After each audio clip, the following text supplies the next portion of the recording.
So the day has finally arrived, the day of the interview. You are excited, a little nervous, but one thing you shouldn't be is not prepared. If you have seen the earlier videos in this course, then you have no reason not to be prepared. However, the little things on the day of the interview can just as easily derail your chances for landing the job, so we are not going to take anything for granted.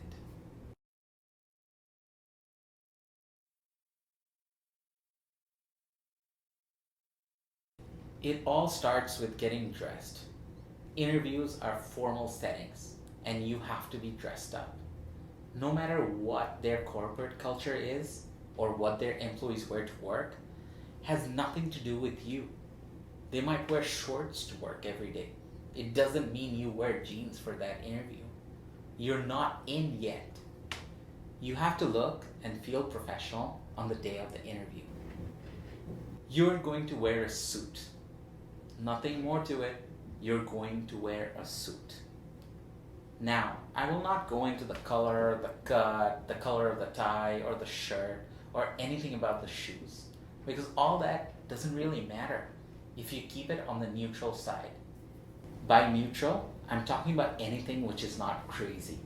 The colors navy blue, gray, and in some instances black can look very professional. Just pick clothes that you're comfortable with, but at the same time makes you look professional. One thing which is important is to make sure that the suit is pressed and with no visible creases. Another important thing is that you should practice good hygiene. Sounds like a no-brainer, but you wouldn't believe how many people do not do it. Don't have a heavy lunch before the interview, don't drink coffee, and show up with coffee breath. Just to be on the safe side, please brush your teeth before the interview and make sure no pieces of lettuce are stuck on your teeth. Otherwise, the whole interview will be about the lettuce stuck on your teeth, as opposed to it being all about you.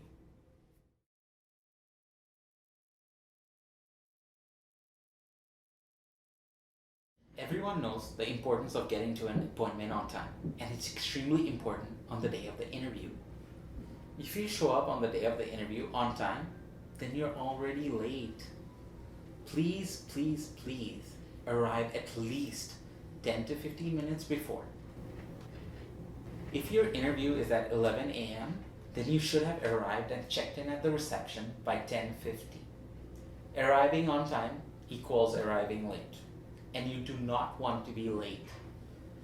The night before the interview, have a look at the map, and whether you're driving or taking the transit or walking, or combination of all three, you will know exactly how long it takes to get there.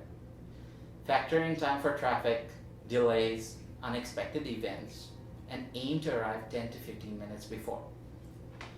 Please print out and bring 2 copies of your resume with you, just in case. Most likely it will not be required, but have it handy. I remember years ago, I went for an interview and the person who was going to interview me couldn't access his emails and my resume was in his email. So we waited for at least half an hour for the interview to start. Only if I had taken a printout, I could have appeared more ready. Needless to say, that interview did not go well, and I didn't get the job. So be prepared, because you never know what can happen.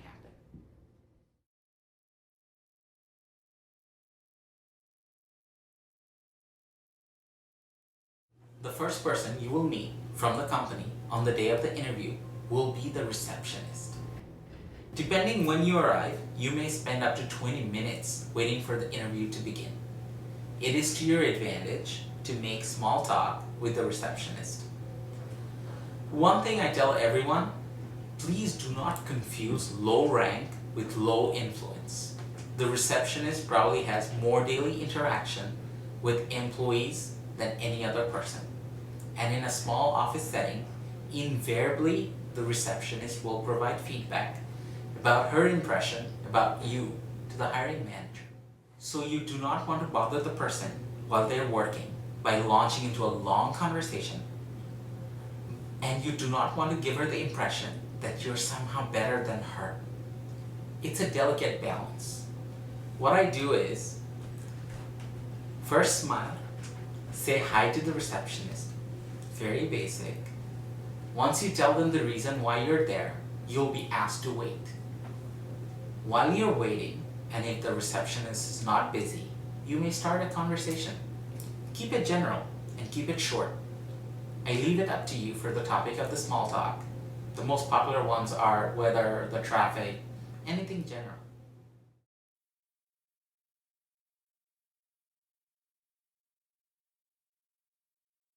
The all-important handshake. Why are handshakes important? It exhibits confidence. I've heard a lot of hiring managers say that they wouldn't trust anyone with a weak handshake. It may sound silly, but it matters. So the general rule for men and women is that your hands should meet at the webbing. Please do not go in very strong. I appreciate that you've been working out, but the one place where you do not need to show it is when you're shaking my hand. The other thing is sweaty palms. A lot of people get nervous and their palms are very sweaty. If you know that it might happen to you, then please wipe your hands before you meet the interviewer. One time, a couple of managers told me about a person they interviewed who had sweaty palms, and all they did was talk about how the interviewee's hands were sweaty. At that point, the interview is redundant, as the hiring managers were put off in the first instance when they met the person. As I said, wipe your hands just before meeting the interviewer.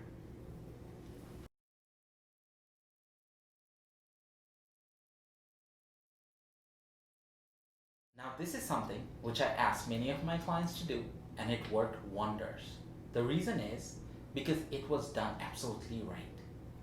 Doing this does not fit in with everyone's personality, so I will ask people who are shy or generally introverted not to do it.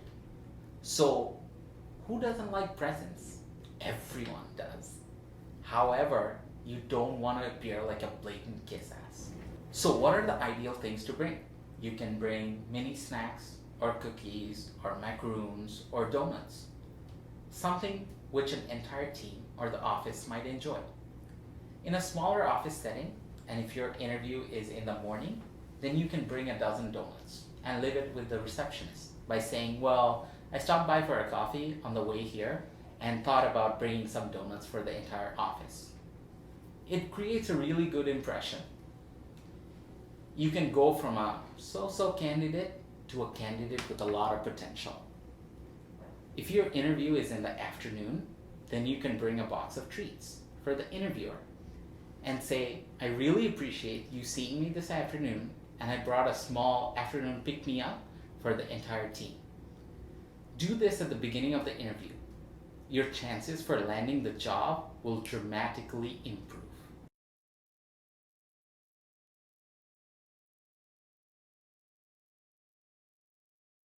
Depending on the job that you're interviewing for, you can bring along a presentation of the proposed plan or a piece of creative work. As an interviewer, I connect better with the candidate if there is a visual aid. You can express only so much with your words. However, you can have a much higher impact if you present something graphically. Your presentation should only touch on the high level and be either in a bullet form or represented in a graph or sample of your creative piece. You do not want to create a 2-minute presentation and expect that the interviewer will follow along. It works best if you guide the interviewer through the few slides in the midst of answering a question. Tabs, iPads work best because of their size and they're not too clunky when you operate them.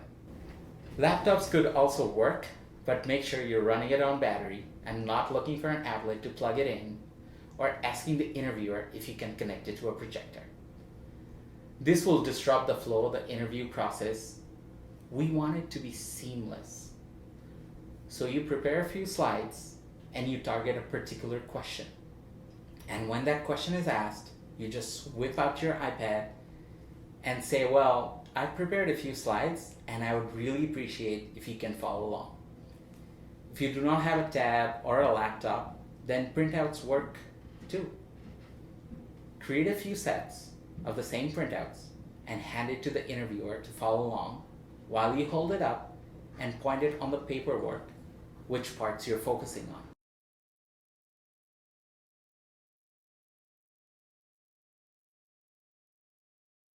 If you're asked a question which you may not understand fully, don't jump out with an answer. It's okay to ask for clarification. An interviewer may ask you to tell them about a conflict, and you start telling him a story about a conflict between you and your boss, but the interviewer may not have been looking for that. Maybe they were looking for some conflict with schedules and wanted to see how you would coordinate that. It's very important to understand the question fully before answering. So do not assume, always clarify. So for the previous question, I would ask the interviewer, would you mind clarifying?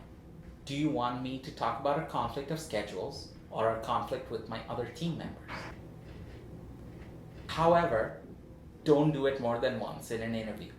Otherwise, the interviewer will think you are slow.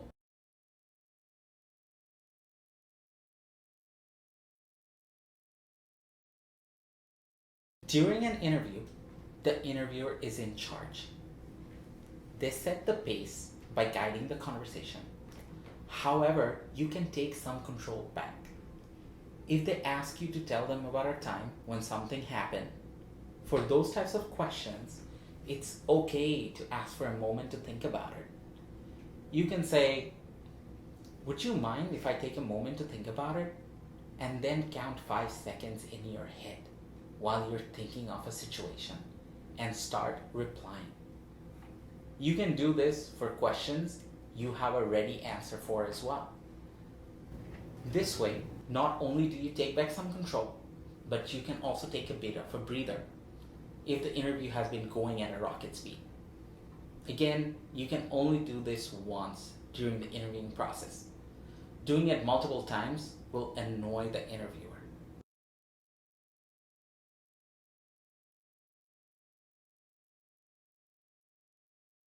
Once the interview is done and you've asked your questions and the interviewer has said that they will let you know, it's always a good idea to ask for their business card, unless you have their name and email already. By asking for a business card, you get their email to send them a thank you note, and you get the correct spelling of their name. A very important thing is that you do not, and I say it again, you do not want to get the spelling of their name wrong when you're sending them a thank you email.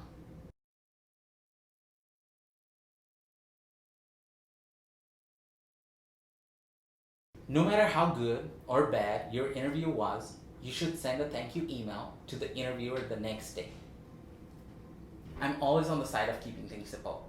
You can touch on the main points by thanking them for their time, reinstate why this position matches well with your education, experience, and career goals. Another important thing to do is to always mention the name of the company or department and the position, as it shows that you didn't just download a template of the net and send it to them.